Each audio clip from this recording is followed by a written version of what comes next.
Hey, welcome to the Buckeye Grove Rapid Reaction Podcast. I'm your host, Kevin Noon. I am joined here with Buckeye Grove recruiting analyst Mark Givler and Unscripted Ohio host Kyle Lamb. Kind of weird being on the other side of this with Kyle Lamb, who does our great Unscripted Ohio podcast. We'll hear from him in a moment. Ohio State practice underway today. Fall camp begins here on Friday. We got to see about 30 minutes of it in typical fashion. Not a lot of action. They're not going to allow us to see a bunch, but, still a good opportunity to be over at the Woody and see them running around. I'm going to throw it over to Mark first. What were your impressions?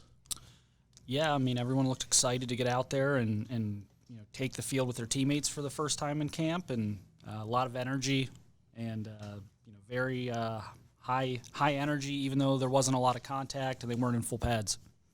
Kyle, what did you see? You don't go on this beat as much as we do in terms of being out there for the daily. So it's not that you haven't in the past. You've got a pretty wide career and things that you've been able to do. But what were your impressions?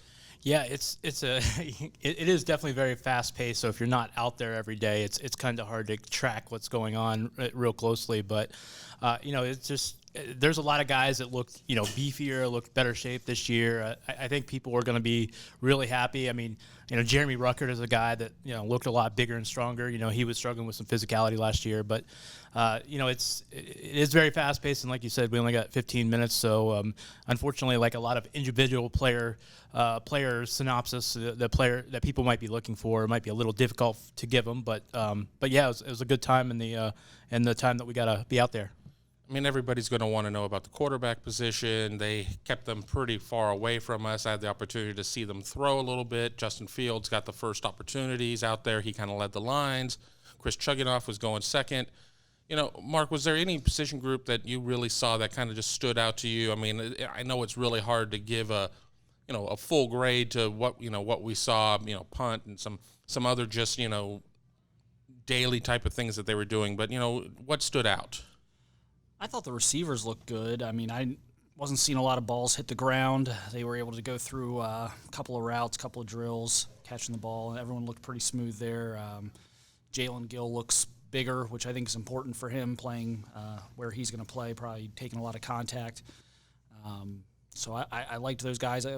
Chris Olave and Garrett Wilson continue to look impressive, just the way they're able to kind of sharpen those routes and catch everything very naturally.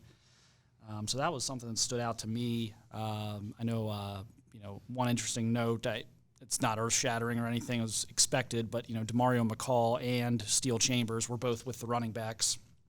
So I know, that's not a surprise. I think everyone expected Chambers to get his first run with the backs, and I think everyone from back in the spring expected McCall to be with the running backs, but they both were. So I think that's at least a notable takeaway from today. Right, I was going to jump into and say something on McCall, seeing him out there running around. It was good to see. Not a lot of guys were off to the side. Jameson Williams was one that definitely was, off to the side, the speedy receiver out of St. Louis. A lot of the buzz in this recruiting class, though, was gone to Garrett Wilson, who was an early enrollee, whereas Jameson was not. So, Jameson's going to have to make up some ground, and not being able to go out there and practice number one certainly isn't going to help that cause. Kyle, was there, anybody specifically that kind of, jumped out to you, if not even, necessarily a player, just a position group that just, grabbed your eye? Yeah, you guys stole my DeMario McCall takes. I thought that was interesting. That was the first thing I was going to bring up. And Williams, like you said, Williamson, he's a big, imposing guy. So I think when he does get on the field, people are going to enjoy watching him. But, I was watching the backs and receivers too, and especially because I wanted to see who was running with the backs. And, I think McCall, and we've touched on him so many times here, the last couple of years. If it's not a matter of fumbles or injuries or what have you, I think if there's ever a chance for him to get involved in the offense, I think this is it this season. Yeah, exactly. And then, we got a little bit of bonus coverage, too. We got a tour of the facilities at the Woody. It's really an arms race out there. Clemson has its slide. You got to have 6 waterfalls and, all this, all these other, things, because recruiting really has become such an arms race, and the facilities matter. I'll start with you, Mark. What were you most impressed with what you saw? I think the kids are going to enjoy all the games. They had a golden tee, but they also had a kind of a golf simulator in there that you can fire up and actually hit golf balls. So that was cool. The arcade games and everything else. I think that's obviously a important part for these guys is you put them through the ringer at practice and meetings and studying and tutors and everything else. And it'd be nice for them to just kind of not have to walk halfway across campus just to unwind a little bit after practice or something. Yeah, exactly. I mean, they had the Papa Shots and everything else too. I mean, and when you don't want to do that, they have a little half court there too. And I'm sure that they probably have more athleticism than any other, court on campus outside of where the men's and women's basketball teams participate. They also had a barber shop. For myself, anybody who knows me, I don't really need a barber shop all that often. But what stood out to you, Kyle? Yeah, it's like I think the frills or like Mark said, the player's going to be attracted to the games, the full service kitchen, the lounge. There are just amazing things to do for entertainment and just relaxation. But I think it's amazing to me the cutting edge medical and physical therapy part of it, because they've got a cryo chamber now. They've got saltwater bath. They've always had the sauna. They've got a sleep pod. Everything you can imagine to get athletes into shape and recovered from injuries and fatigue. They've got it there now. It really is amazing, cutting edge science coming to a place like Ohio State. Not that it's just unique to Ohio State. There are some other major programs that have that kind of technology, but they are right there with what you would see at professional franchises. Yeah, Kyle and I were both joking, both of us suffering from a little bit of claustrophobia when it came to the float tanks or sensory deprivation chambers, or what I would call them torture pods, because I would not do well in there. If you put me in there and turn the lights off, that would be my ironic hell right there.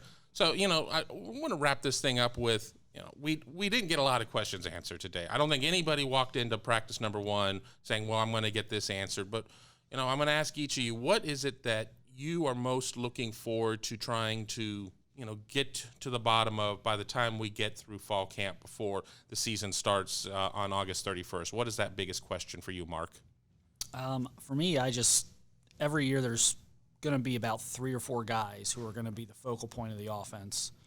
And I'm obviously not including the quarterback. The quarterback is always a focal point of the offense, but just with the skill, I think there's really about 8 or 9 guys that could be in that 3 or 4 player tier of the top guys when you need to make a play, when you need to get a first down or something. And it's going to be interesting to see for me who kind of separates themselves within that mix, whether you see Chris Olave take the next step, whether you see Garrett Wilson make an immediate impact, or Jalen Gill, kind of get his way in, or with Paris Campbell out to the NFL. So that's going to be the biggest thing for me, is I think they've got 8 or 9 potential difference makers, and it's just going to be a matter of you're not going to be able to focus on all 8 or 9 of those guys. Eventually, there's going to be those 3 or 4 go-tos, and that's going to be my biggest thing. How about you, Kyle? I think for me, it's the linebacking core.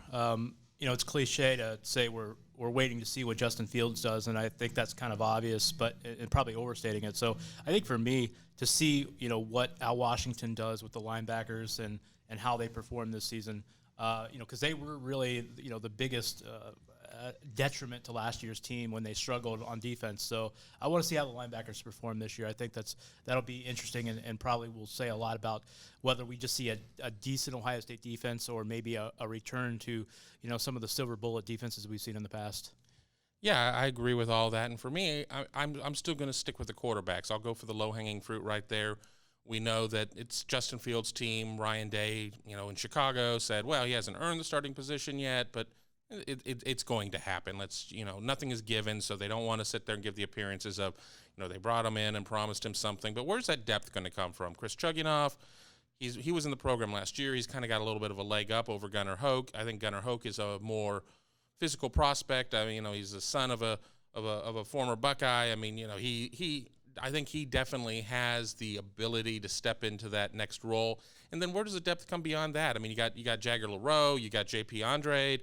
If you get down that low, you don't necessarily want to get to a third string quarterback, but Ohio State has also proven that you can you can get away with that at some point, but it's got to be the right guy. So, a real exciting day one for practice. We're happy that we were there.